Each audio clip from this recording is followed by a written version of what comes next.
E aí, turma boa, sejam todos bem-vindos ao canal Sala Web de Aula, auxiliando a educação. Sou o professor Fernando Silva e esta é mais uma videoaula do nosso canal.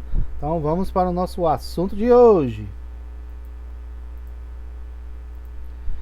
No nosso assunto de hoje teremos Ciências nono ano, com o nosso tema a estrutura da matéria, parte 1, ok? Então nós temos aqui um resumo que não está no livro, certo? Está fora do livro didático, então vou disponibilizar esse material para vocês, ok? Então, estrutura da matéria, certo? John Dalton foi o primeiro cientista da época moderna a conceber, a criar, né, que o átomo é a partícula constituinte de toda a espécie de matéria, certo? Então, tudo que é matéria, tudo que existe e é feito de matéria é constituído de átomos, certo? O próprio nome dado por ele, átomo, significa partícula indivisível, que não pode ser quebrada. Então, para Dalton seria apenas uma simples esfera, uma bolinha minúscula, muito pequena, que constitui tudo que é feito de matéria. Depois, John Thomson descobriu os elétrons, fazendo o experimento do tecido com o pente, certo? Viu que ao friccionar o pente acabou obtendo carga elétrica e atraindo pedacinhos de papel. Então ele descobriu que não era simplesmente uma esfera indivisível, que havia partículas nela, certo? Então essas partículas teriam cargas. A esfera seria uma esfera positiva e essas cargas seriam negativas, porque antes o pente não atraía os pedacinhos de papel, mas depois do experimento o pente, por um breve momento, atraiu os pedacinhos de papel como se fosse um ímã. Então ele ficou eletrificado, certo? Com carga elétrica. Então Thomson mostrou que Dalton, né, o modelo atômico de Dalton não era tão exato, não era uma simples esfera, tinha alguma coisa naquela esfera. Depois Ernest Rutherford descobriu os prótons, que aquela esfera na verdade seriam cargas positivas dos prótons, certo?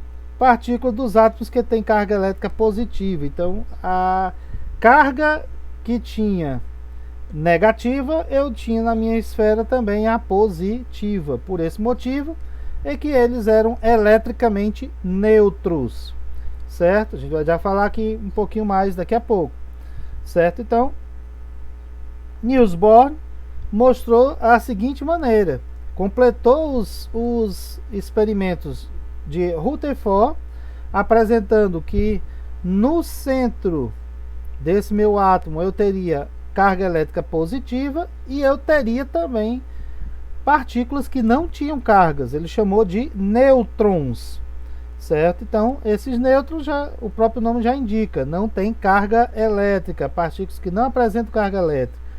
Então, juntando essas duas teorias, esses dois experimentos, formou-se o modelo atômico Rutherford-Bohr, que é o nosso modelo atual, onde o meu átomo de Dalton, que era uma partícula indivisível, uma simples esfera, agora é totalmente diferente.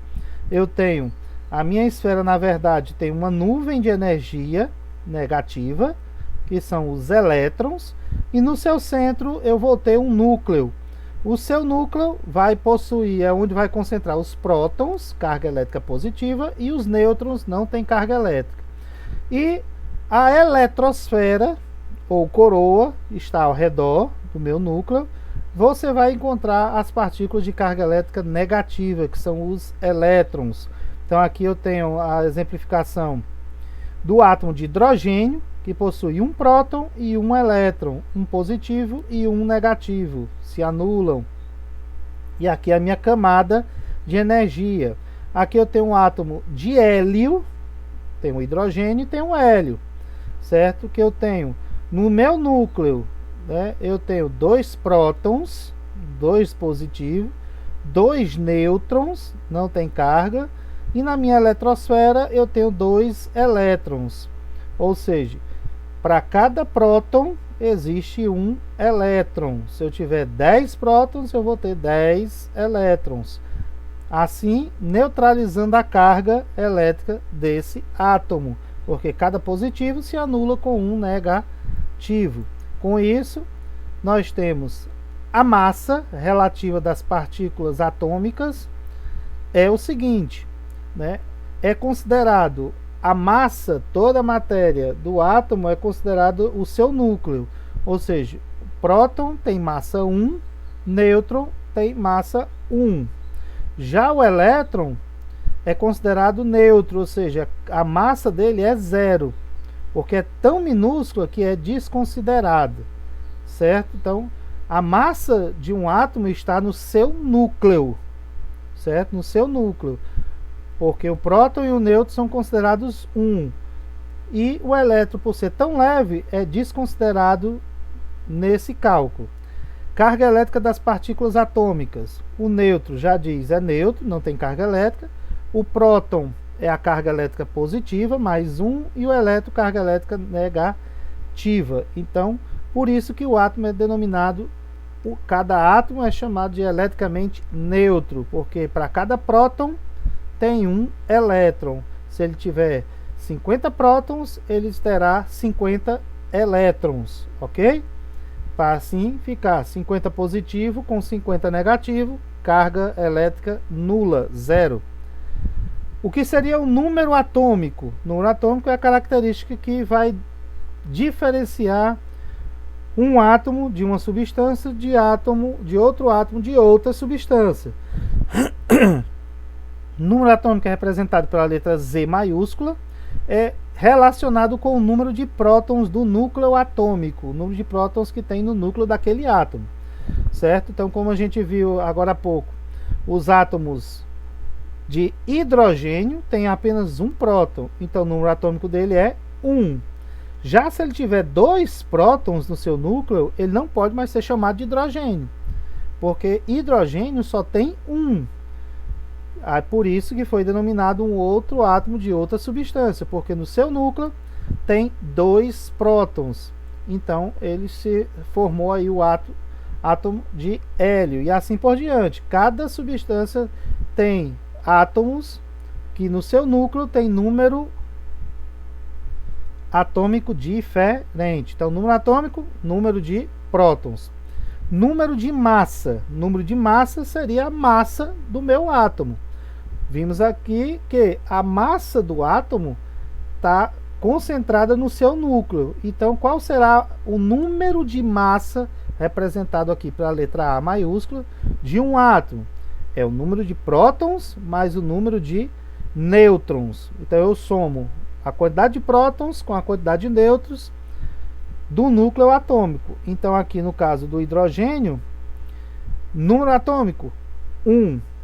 Número de massa, 1, porque eu só tenho um próton, não tenho nêutron. Hélio, número atômico, 2, porque eu tenho 2 prótons. Hélio, número de massa, eu tenho 2 prótons mais 2 nêutrons. Dá 4 no seu núcleo. Então, o hélio tem número atômico 2 e número de massa 4, ok? Lembre-se que o átomo é um sistema eletricamente neutro, ou seja, o número de prótons é igual ao número de elétrons. Para evitar quantidades maiores, e quem tem 60 prótons vai ter 60 elétrons. Como dividir, separar esses elétrons para que eles não batam, não colidam uns com os outros? Certo? Os elétrons podem distribuir-se em 7 camadas ao redor do núcleo. A mais próxima tem menos elétrons, e aí você vai distanciando do seu núcleo, você vai dando uma distância. Cada distância dessa é uma camada eletrônica, certo? Nós teremos aí a divisão dos elétrons por distâncias em 7 camadas eletrônicas, sendo que nós temos uma regra: cada camada comporta uma quantidade X no máximo de elétrons, exatamente para os elétrons não se chocarem. Então nós temos aqui que, olha essa observação, as camadas são da mais próxima até a mais distante do núcleo, K, L, M, N, O, P, Q. Na camada K só pode ter no máximo 2 elétrons. Eu tenho 3. deixa 2 aqui, que é o máximo, e vai 1 para a próxima. Na camada L pode o máximo de 8, AM 18, AN 32, AO 32, P 18, Q 2, porém o número de elétrons na última camada não pode passar de 8. Isso é outra regrazinha chamada regra do octeto. Alguns autores admitem até, ou seja, para essa camada Q, a última, nós temos aqui representado 2, mas você pode encontrar no seu livro, né, 8 elétrons no sétimo nível de energia, ou seja, a camada Q pode ter até 8. Alguns cientistas consideram que só pode ter até 2, mas outros consideram que pode ter até 8, certo? Eu quis deixar aqui para apresentar essa observação, ok?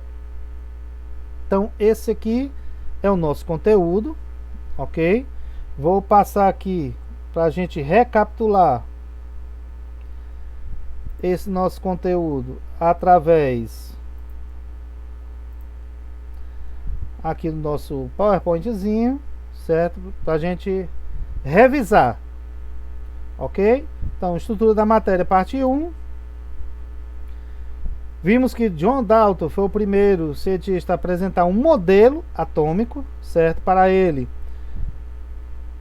tudo que compõe a matéria são pequenas e minúsculas esferas indivisíveis, ou seja, eu tenho as esferas de hidrogênio, eu tenho as esferas de oxigênio, do bromo, do ferro e assim por diante.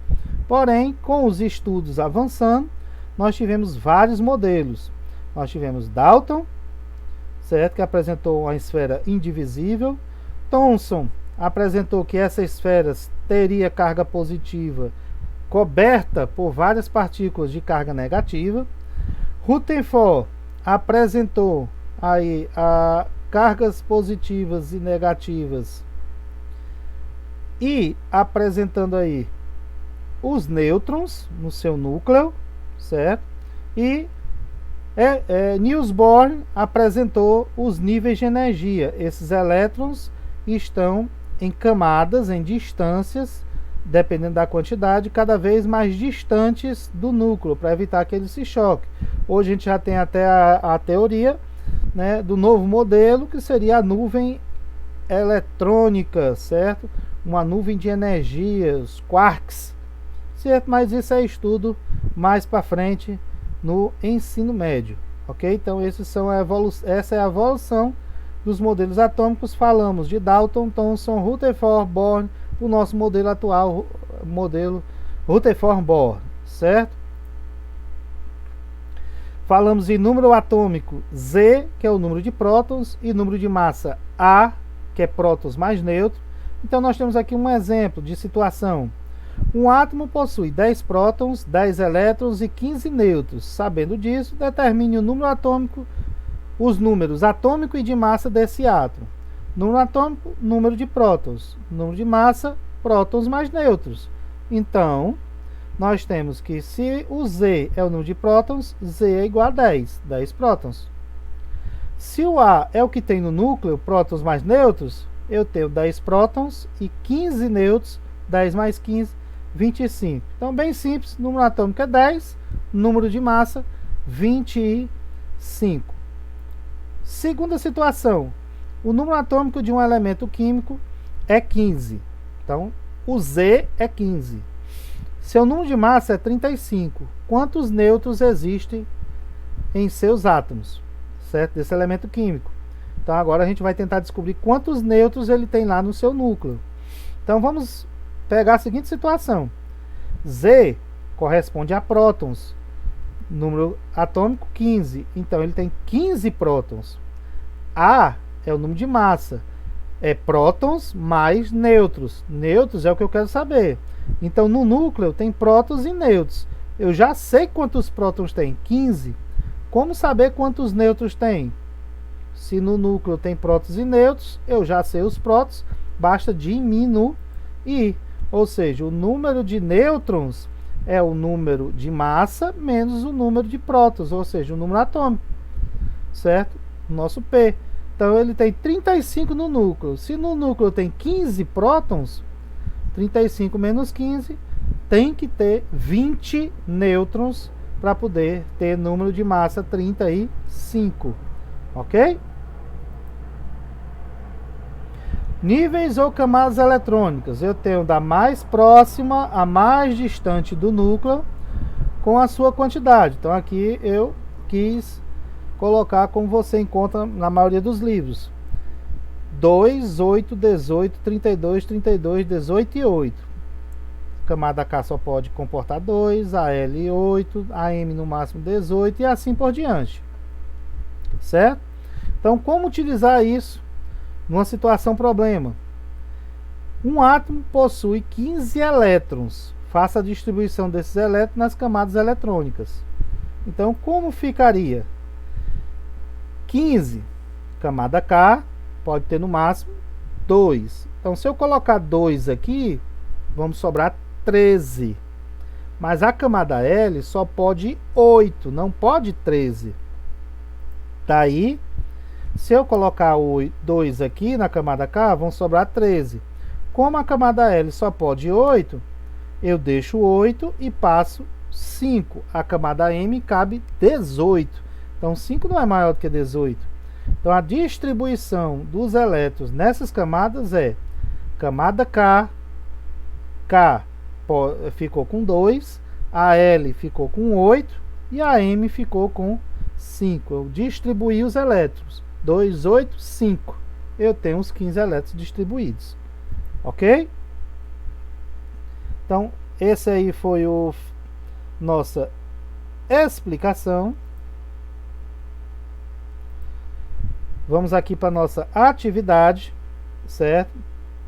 Essa aqui é a atividade impressa, que vai para aqueles alunos que não têm acesso à internet, certo? Vai buscar na sexta-feira, leva para casa, responde na sexta-feira seguinte, devolve as atividades feitas e pega as atividades novas. Primeira, quem propôs pela primeira vez cientificamente a estrutura da matéria? O nome dele. 2. A quem se deve a descoberta do elétron? 3. Como é o modelo atômico proposto por Rutherford Bohr, que é o modelo usado atualmente? 4. Por que o átomo é considerado um sistema eletricamente neutro? Electricamente neutro. 5. O que representa o número atômico? O Z. 6. O que representa o número de massa? Simbolizado pelo A. Situações problema. 7. Um átomo possui 12 prótons, 12 elétrons e 12 nêutrons. Qual o seu número atômico? Qual o seu número de massa? Z igual a tanto, A igual a tanto. Pronto, bota numa linha só. 8. O número atômico de um elemento químico é 19. O número atômico é 19, seu número de massa é 39. Quantos nêutrons há em seus átomos? Temos aí no exemplo. Ah, professor, aqui como é que eu vou botar essa resposta, né? No nosso formulário que só tem uma linha para eu ir digitando. Identifique corretamente os componentes indicados na figura. Então eu tenho o componente A, que é esse pretinho que está girando aqui por fora. O B é esse componente que tem a letrinha N, não tem carga. E o C é este componente que tem um mais, ou seja, carga positiva. Então você vai colocar como é que se chama esse componente A, esse componente B e esse componente C. E na décima, o átomo do alumínio possui 13 elétrons. Faça a distribuição desse número nas camadas eletrônicas. Camada K tem tanto, L tem tanto e assim por diante. Você vai distribuir esses 13 elétrons. Ok? Então esse aí foi o nosso conteúdo, certo? Você vai ser direcionado pelo link aqui para o formulário, certo? No formulário coloca o seu nome completo para diferenciar dos outros nomes parecidos, certo? Para a gente achar o seu nome mais fácil. Assinala qual é a sua turma, certo? Sem dar devida identificação, a gente considera como atividade não feita, porque não tem como a gente saber quem é. você clica em próximo e aí você tem o conteúdo aqui. Eu disponibilizei o PDF para você ter aí com você, mas você pode também pegar daqui, ok? Aquele conteúdo está aqui e aí vem a atividade, aquela mesma, para você preencher e depois enviar. Enviou, atividade feita, ok? Então esse aí foi o nosso conteúdo de hoje, certo? Esse aqui é o nosso canal. Caso você não seja inscrito, considere aí se inscrever no nosso canal, ative o sininho das notificações para você ficar sempre antenado aí com todas as nossas videoaulas e lives. Nós temos também um site para acompanhamento de atividades e notas. Brevemente a gente estará atualizando notas, ok? Então você pode acompanhar aí pelo nosso site, certo? Então essa foi a nossa videoaula de hoje. Vamos ficando por aqui e até a nossa próxima videoaula.